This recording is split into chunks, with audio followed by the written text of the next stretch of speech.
Vamos então ver as diversas classes dos fundos de investimento disciplinadas pela Instrução 409 da CVM. Começando pelos fundos de renda fixa. Fundos de renda fixa são aqueles cujo fator de risco é a taxa de juros doméstica ou um índice de preços. O que quer dizer isso? Isso quer dizer o seguinte: a possibilidade de perda em um fundo de investimento desta classe está ligada à variação da taxa de juros ou ao índice de inflação. Para entendermos um pouco melhor o que é esse conceito, que expresso dessa forma pode ficar um pouco abstrato, vamos entender, primeiro, que o risco é o risco de desvalorização dos ativos. E aí entender quando é que um ativo de renda fixa se desvaloriza.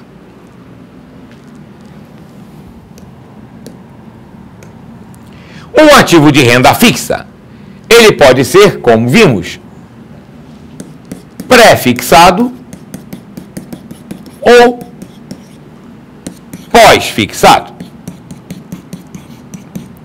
O ativo de renda fixa pré-fixado,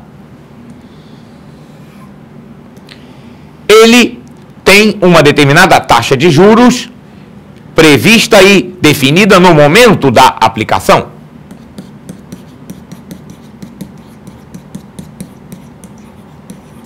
Já o título de renda fixa pós-fixado, ele tem a sua rentabilidade vinculada a um índice.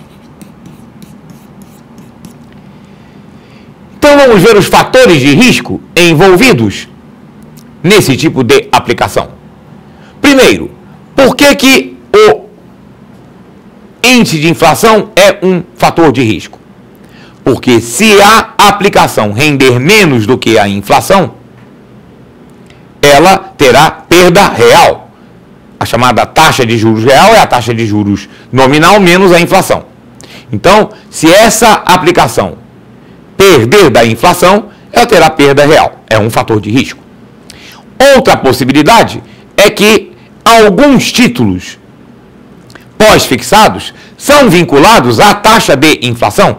E aí, nesse caso, se a inflação baixar, é que o título se desvaloriza, porque a valorização do título está vinculada ao desempenho da inflação. Em relação à taxa de juros doméstica, é importante a gente ter claro o seguinte: particularmente os títulos pré-fixados, eles têm um valor, muitas vezes, definida por desconto. Isso quer dizer o seguinte: ele tem um valor nominal e é vendido no momento da aquisição por um valor menor. Então essa diferença entre o valor de resgate e o valor de aquisição é que dá a rentabilidade do título. E normalmente essa rentabilidade pode ser calculada por meio de uma fórmula de matemática financeira. A fórmula mais aceita é que o valor de resgate é igual ao valor de aquisição dividido por uma taxa que é 1 mais I, a taxa de juros, elevada a N sobre 252. N, o número de dias que falta para o vencimento do título, 252 é o número de dias úteis de um ano comercial. E aí preste atenção no seguinte: essa taxa I, ela tem como referência a taxa básica de juros. Vamos lembrar daquele conceito que nós vimos, como falamos de Copom, de custo de oportunidade, que a taxa de juros básica estabelecida pelo Copom é o custo de oportunidade da aplicação financeira. Então isso significa o seguinte: este valor do título, no dia em que ele é negociado, ele tem tem esta fórmula, mas essa taxa de juros, que é a taxa de juros do título, é calculada tendo como referência, tendo como parâmetro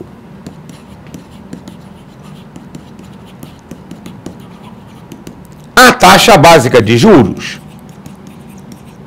a meta da taxa Selic, que é considerada uma taxa sem risco. Ora, vamos supor o seguinte, vamos supor que essa taxa básica de juros, numa determinada reunião do Copom, seja aumentada. Quando a taxa básica de juros aumenta, a diferença entre a taxa de juros que estava embutida no título e a taxa básica diminui. Portanto, o título torna-se menos atrativo, ele passa a pagar menos, uma diferença menor do título público federal, que é um título sem risco algum. Como ele passa a pagar uma diferença menor, ele se desvaloriza naquele momento. Essa valorização ou desvalorização imediata do título em função da mudança de uma taxa de juros é efeito daquilo que nós chamamos de marcação a mercado.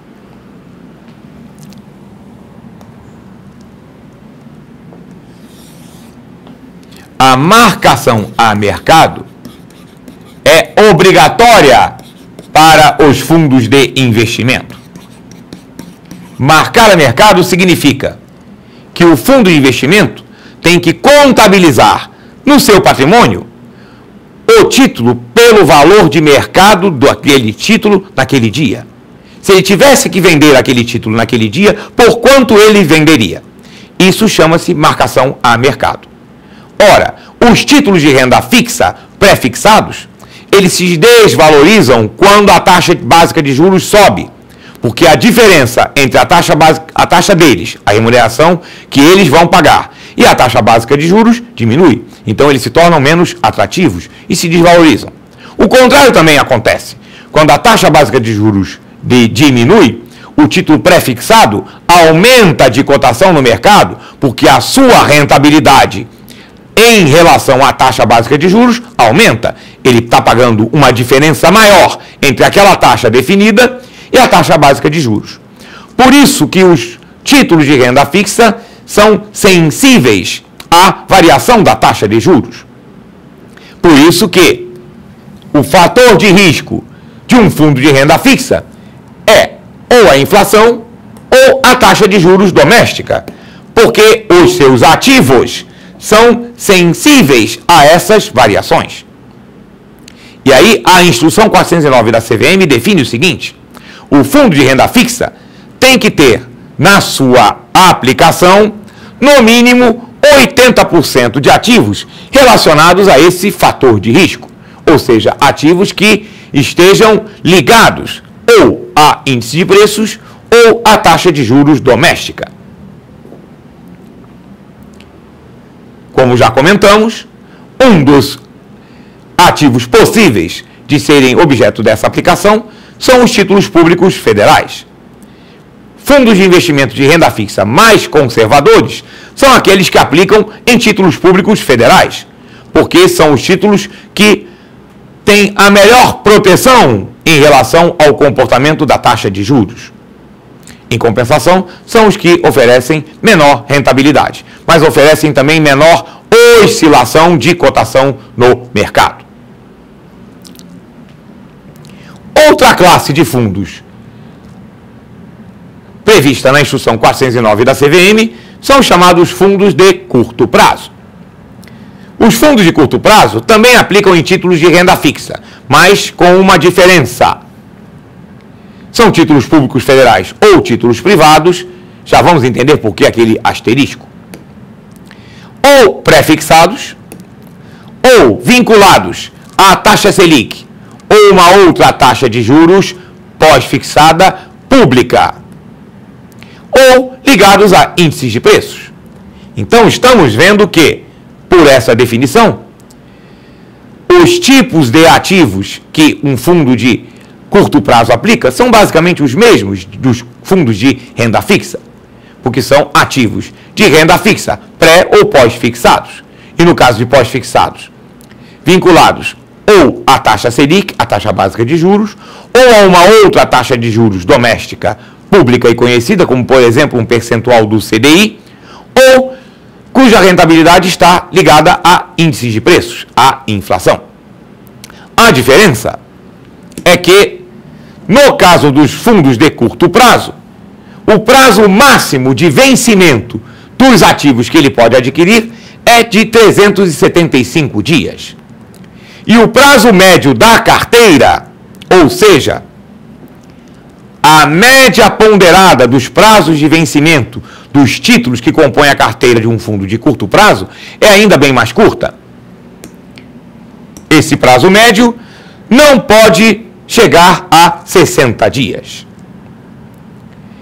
Quando nós falamos a títulos públicos federais ou títulos privados, colocamos aquele asterisco, porque esses títulos privados, nos fundos de curto prazo, tem que ser títulos privados de baixo risco de crédito. Esse risco de crédito, se for título privado de responsabilidade de instituição financeira, o risco de crédito será o risco da instituição financeira ou o risco do emissor, quando é corresponsabilidade de instituição financeira.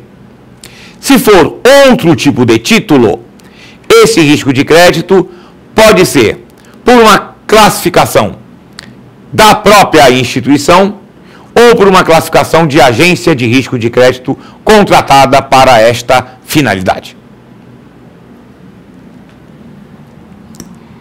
Temos os chamados fundos referenciados. Como comentamos, os fundos referenciados são aqueles que possuem um benchmark, um parâmetro, um índice a ser atingido.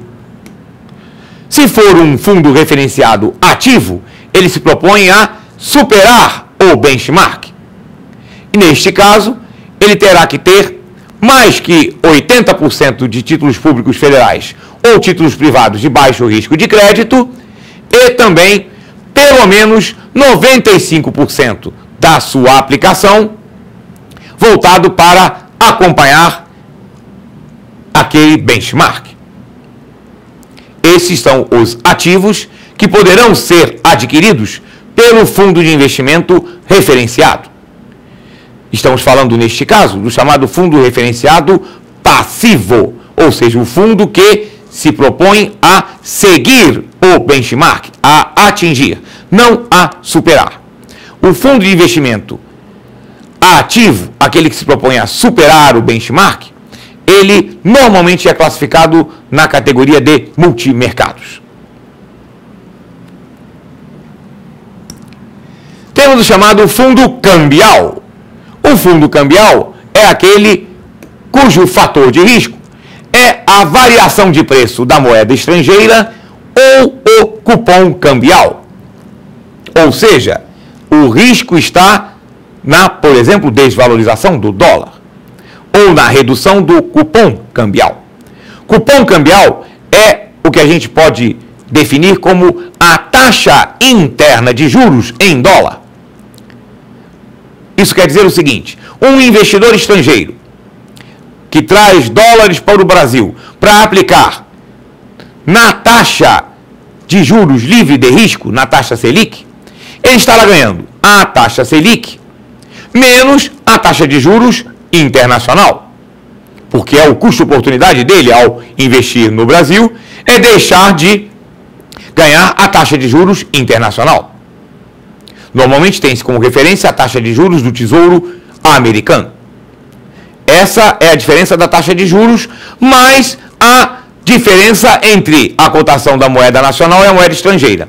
Por isso é que é a taxa de juros em dólar. Quando a moeda se desvaloriza e a taxa de juros aumenta, aumenta o cupom cambial. Quando acontece o inverso, o cupom cambial diminui. E, portanto, o fundo de investimento na categoria fundo cambial tem que ter ativos na sua carteira, aplicar no mínimo 80% da sua aplicação em ativos relacionados ao fator de risco, variação de preço da moeda estrangeira ou cupom cambial.